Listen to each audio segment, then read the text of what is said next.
Billahiminash-shaytanir-rajim. Bismillahir-rahmanir-rahim. Assalamu alaikum, 9th class students. Hope so you will be fine. Today we are going to do English grammar, present perfect tense. We are going to do its interrogative sentences, its recognition, its formation and translation. As you have done earlier, present perfect tense, interrogative sentences. Before starting it, we have to recapitulate its affirmative sentences where you have read कि the Urdu sentences are ending on लिया है, किया है, हुआ है, etc. तो यहाँ पे आपको थोड़ा सा एक और बात ज़हन नशीन करवा दूँ कि आपने पहले भी इसको अगर ऑब्ज़र्व किया था तो वो हमें अमलगामेशन ऑफ प्रेजेंट और पास्ट फील होते हैं कि लिया या चुका या हुआ. If we observe, it is showing like that of a past and है is showing like that of a present. If we hide है तो it seems कि it is a past tense, but it is a combination of both present and past, so it is present perfect tense. In interrogation form, it is in the form of a question. Means to say a question is always to be asked. Helping verb will be in the beginning, and if the sentence starts with WH family or any interrogative word like that of when, where, how, what, why, etc., so it would be in the beginning and helping verb will be after that. First of all means to say WH family is there and after that its helping verb is there. Formation, if you observe its formation, has, have, which is a helping verb, must be in the start, then the use of subject, then third form of the verb, and then object at the end, question mark. If you skipped question mark, the formation will not be completed.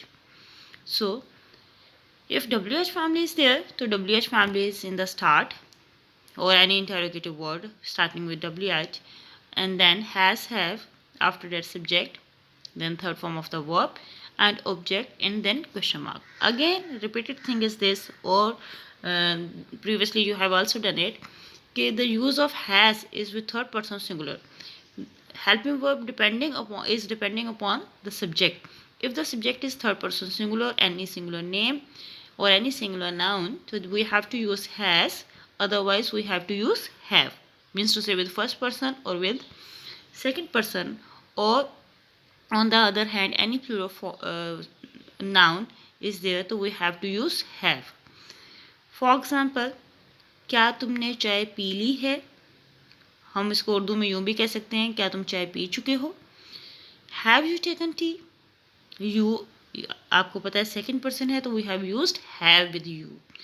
Have which is helping verb is in the start, then you which is subject, then taken which is third form of the verb, tea which is object and at the end question mark.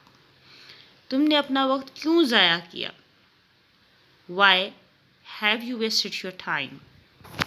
अब यहाँ पे आप देखें कि why जो हमारे पास WH family है वो स्टार्टिंग में है, उसके बाद the use of have which is helping verb, and after that wasted which is verb, third form of the verb, and then your time which is object.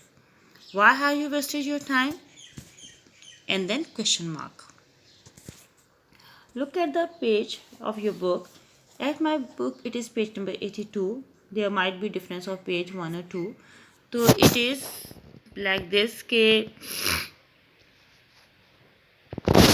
there is solved exercise, and before solved exercise there is written in translating the interrogative sentences the questions we use has or questions we use has or have in the beginning of the sentence, followed by the third form of the verb, such as they have given now examples or solved exercise, that is क्या तुम काम खत्म कर चुके हो, have you finished your work, क्या ये लड़का इम्तिहान पास कर चुका है, has this boy passed the examination, क्या शिकारी परिंदे पकड़ चुका है, has the hunter शिकारी, has the hunter, this one word, has the hunter caught the bird. तुमने इस आदमी को कहाँ देखा है, again WH family, so it must be in the start. Where have you seen this man, आपके दोस्त ने कब शादी की है, when has your friend married, again WH family and then the use of has. Why has is there, ये इसलिए नहीं है कि your is there. Has is use with the friend. Friend is third person singular. So basically your friend means friend is subject. So we have used has. When has your friend married? क्या उसके बेटे ने आदमी को मार डाला है? Has his son killed the man? आपने डूबते हुए बच्चे को किस तरह बचाया? How have you saved the drowning child? How, again WH family, then have is used for you, which is second person. How have you saved the drowning child? Drowning मतलब डूबता हुआ, drowning child. नेक्स्ट इज, क्या डाकू साफ बचकर निकल गए हैं? Have the robbers made good their escape? So this good their escape, this one good their escape is showing this thing के साफ बचकर निकल जाना. क्या उसने अपनी बेइज्जती का बदला नहीं लिया है? Has he not taken the revenge of his insult? Revenge बदला लेना और इंसल्ट बेइज्जती. क्या अकबर ने अपने फ़राइज़ से गफलत नहीं बरती है? Has Akbar not neglected his duty? Neglect करना मतलब गफलत बरतना और ड्यूटी जिम्मेदारी और फ़राइज़. Next page is there, page number 83. उन्होंने अपना काम मुकम्मल नहीं किया है. क्यों नहीं किया है?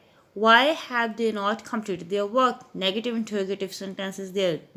Both things are there, question and as well as negative. Why have they not completed their work? तुमने अपनी सारी आमदनी क्यों खर्च कर दी है?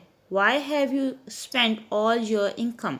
Income मतलब आमदनी और उसके बाद है आपके पास खर्च करना मतलब spent. Third form of verb spent. उसने अपनी पहली तकरीर कहाँ की है? Where has he made his maiden speech? Maiden speech मतलब पहली तकरीर, बिल्कुल नया नया जिसे कहते हैं मेडन, बिल्कुल यंग सी, यानी first initiative speech, that is maiden speech. क्या उन्होंने शादी पर आतिशबाजी का मुजाहरा किया? Have they displayed firework on the occasion of marriage? Display आपको पता है, डिस्प्ले जो हम कहते हैं मोबाइल की भी डिस्प्ले या LED की डिस्प्ले, मतलब शो ऑफ करना, डिस्प्ले करना. शो ऑफ मतलब मुजाहरा करना. फायरवर्क आतिशबाजी, फायर आग होता है, फायरवर्क आग का काम मतलब आतिशबाजी. On the occasion of marriage, occasion of marriage मतलब शादी के मौका पर. क्या तुम्हारा भाई पहाड़ की चोटी पर पहुंच चुका है?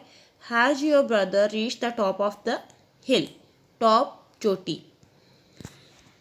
Next, translate into English unsolved exercise number 3.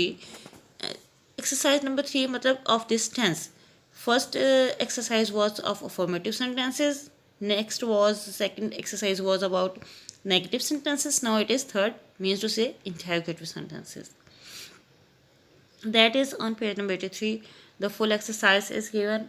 They have also given a vocabulary. They have given verb also, but infinitive verbs are there, means to say 2 plus first form of the verb. So what you have to do, you have to use them in proper way, use proper form of the verb. Suppose they have written to spoil, so what you have to do, you have to use its form. As to freeze, you have to use its third form, convert it into third form. To resign, use into third form. To load, use into third form. Next is first sentence of this exercise is, क्या तुम बाजी जीत गए हो? Have you won the games? Won third form of verb win, जीत जाना. And games, game मतलब बाजी. क्या तुम्हारे साथी भाग चुके हैं? हैव योर फ्रेंड्स और कंपेनियंस रन अवे? फ्रेंड्स और कंपेनियंस मतलब साथी, रन अवे मतलब भाग जाना. डाकुओं ने अमीर आदमी को कहाँ लूटा है? Where have the robbers robbed या लूटेड और plundered the rich man? Robbers डाकू, डाका डालने वाले, और रॉबर से ही वर्ड है हमारे पास रोब्ड, जिनसे कहा जाता है कि लूटा जाना, या लूटेड और plundered, same thing is it. The rich man. आपने मेरे लिए टिकट क्यों ख़रीदा है? Why have you bought a ticket for me? Bought is third form of verb buy. Next is इस बच्चे को किसने बिगाड़ा है. Who has spoiled this child. Spoiled is third form of verb spoil. This child, लड़की ने बोतल क्यों तोड़ दी है. Why has the girl broken the बोतल. वो छत से कैसे गिरा. How has he fallen down from the roof. Fallen down गिरना, रूफ छत. रूफ जो है वो छत का ऊपर का हिस्सा है. जब आप ऊपर जाते हो तो वो वहाँ से गिरेगा तो रूफ, क्योंकि अंदर वाला जो हिस्सा है छत का उसे हम सीलिंग बोलेंगे, लेकिन ये छत के ऊपर का हिस्सा है तो roof. How WH family after that the use of has is there. Why because he is third person singular. क्या असलम को खोई हुई रकम वापस मिल गई है. Has Aslam received his lost money. Receive मतलब उसे वापस मिल जाना, रिकवर हो जाना, उसने ढूंढ ली है, मिल गई है. लॉस्ट मनी खोई हुई रकम. लॉस्ट गुमशुदा, खोया हुआ. मनी रकम. Has Aslam received his lost money. Police मकान में क्यों दाखिल हुई है. Why has the police entered the house. Enter दाखिल होना, और ब्रोकन इनटू भी हो सकता है, लेकिन यहाँ अगर आप इजी वर्ड को देखें तो एंटर्ड द हाउस. क्या झील में पानी जम चुका है. Has the water frozen in the lake. Frozen जम जाना, third form of verb freeze. Lake झील, it is a sort of a small compound of water, मतलब a small place where the water is collected or gathered. तुमने इस्तीफ़ा क्यों दे दिया है. Why have you resigned. अब यहाँ देखिए, after WH family we are having have. Why because you is not third person singular. You have as we use you have, तो here we have used have you. Why have you resigned. क्या उसने बंदूक भर ली है. Has he loaded the gun. Load करना मतलब बंदूक को भरना, गन बंदूक. आपने रुपया कहाँ रखा है. Where have you left your money और where have you kept your money. क्या उसने गांव हमेशा के लिए छोड़ दिया है. Has he left the village for good. Left छोड़ देना, विलेज गांव, फॉर गुड मतलब हमेशा के लिए. जैसे हम यूज़ करते हैं for ever. Has he left the village for ever और फॉर गुड. क्या हमने अपना दावा साबित कर दिया है. Have we proved our claim. Same we have, तो here we are using have we. Proved our claim, और claim is there which means दावा. दावा क्या इंग्लिश मीनिंग होगा. Claim. Have we proved our claim. So this was our topic of today. Hope so you understand all this. Thank you so much for watching. If you are having any query, any problem, you are most welcome to ask. Don't forget to give your feedback and stay home, stay blessed. Allah Hafiz.